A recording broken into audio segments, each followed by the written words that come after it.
اور بادشاہ نے کہا کہ میں نے خواب دیکھا ہے، دیکھتا کیا ہوں کہ 7 موٹی گائیں ہیں جن کو 7 دبلی گائیں کھا رہی ہیں، اور 7 خوشے سبز ہیں اور 7 خشک۔ اے درباریو، اگر تم خوابوں کی تعبیر دے سکتے ہو تو مجھے میرے خواب کی تعبیر بتاؤ۔ انہوں نے کہا، یہ خواب تو پریشان خیالی سے ہیں اور ہمیں ایسے خوابوں کی تعبیر نہیں آتی۔ اور وہ شخص جو دونوں قیدیوں میں سے رہائی پا گیا تھا اور جسے مدت کے بعد وہ بات یاد آ گئی، بول اٹھا کہ میں آپ کو اس کی تعبیر لا بتاتا ہوں، مجھے قید خانے جانے کی اجازت دیجیے۔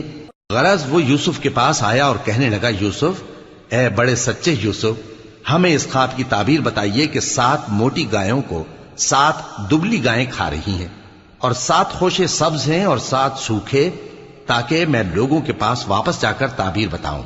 عجب نہیں کہ وہ تمہاری قدر جانے۔ انہوں نے کہا کہ تم لوگ 7 سال متواتر کھیتی